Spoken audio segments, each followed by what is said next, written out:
పేదలకు న్యాయం చేయండి, మా ఆడబిడ్డలను చదివించుకుంటాం, తల్లిదండ్రులకు భారమని బాల్య వివాహాలు చేసేస్తా ఉన్నారు అధ్యక్ష. ఈ దారుణ పరిస్థితి నుంచి మమ్మల్ని కాపాడాల్సిందిగా కూటమి ప్రభుత్వాన్ని, నారా లోకేష్ గారిని వేడుకుంటున్నాను అధ్యక్ష. అధ్యక్ష, గౌరవ సభ్యులు 2-3 విషయాలపైన మాట్లాడారు అధ్యక్ష. మొదటిది వచ్చేసి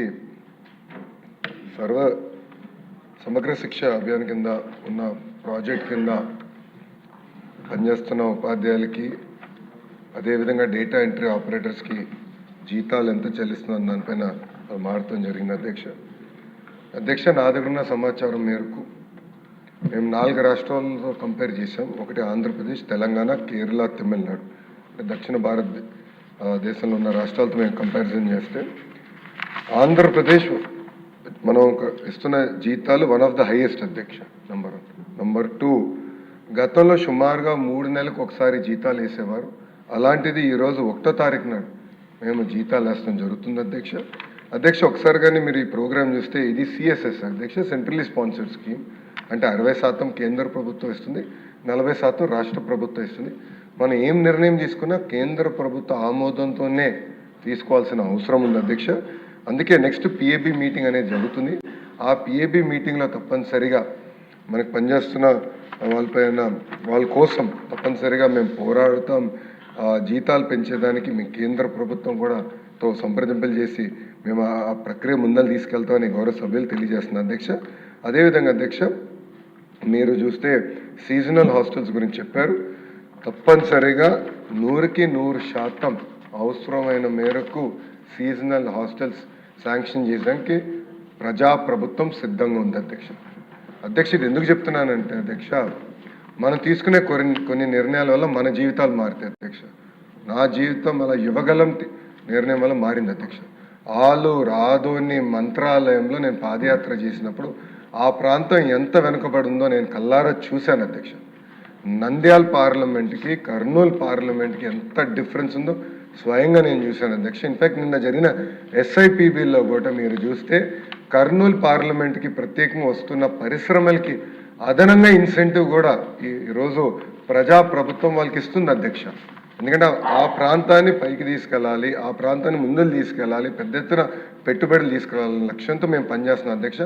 మొన్న జరిగిన డిఎస్సిలో కూడా మీరు ఒక్కసారి చూస్తే కర్నూలు జిల్లాకి ఎక్కువ మంది ఉపాధ్యాయుల పోస్టులు కూడా మేము శాంక్షన్ చేసాం. అయినా కూడా అధ్యక్ష ఈరోజు నేను రివ్యూ చేశాను అధ్యక్ష, లాస్ట్ మినిట్ అధ్యక్ష. ఈరోజు నేను రివ్యూ చేసే హౌస్లోకి వచ్చే ముందర ఇప్పుడు కూడా టీచర్ స్టూడెంట్ రేషియో మన ప్రాంతం కర్నూలు పార్లమెంట్ తక్కువ ఉంది అధ్యక్ష. ఇంత పోస్టులు శాంక్షన్ చేసిన తర్వాత కూడా ఇతర పార్లమెంట్తో పోల్చితే మనం తక్కువ ఉన్నాం అధ్యక్ష. త్వరలో ఎటుకో డిఎస్సి ప్రకటించబోతున్నాం. జాబ్ క్యాలెండర్ కింద మన పార్లమెంట్కి ప్రత్యేక ఫోకస్ ఇస్తాం, మెరుగైన ఉపాధి అవకాశాలు కల్పిస్తాం. అంతేకాకుండా మేము చెప్పినట్టు ఆ సీజనల్ హాస్టల్స్ పైన మీరు ఇంకా వివరాలు ఇవ్వండి. 100కి 100% కేటాయించి నడిపించే బాధ్యత ప్రజాప్రభుత్వం తీసుకుని గౌరవ సభ్యులు తెలియజేస్తున్నారు. క్వశ్చన్ నెంబర్ 1375 వైసీపీ ఎమ్మెల్యే గారు రాలేదు. దీనికి జవాబు చెప్పినట్టుగా భావించాలని కోరుతున్నానండి. నెక్స్ట్ క్వశ్చన్ 1172 ఫరూక్ గారు.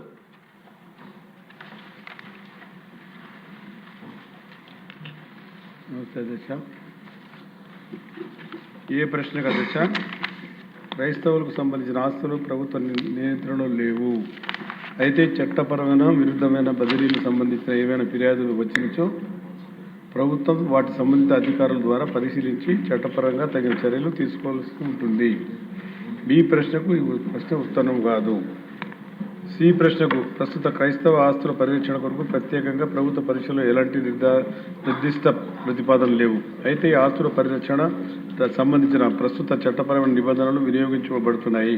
ప్రభుత్వానికి ఏమైనా అభ్యర్థనలు అందితే సంబంధిత అధికారులకు పంపించడం జరుగుతుంది.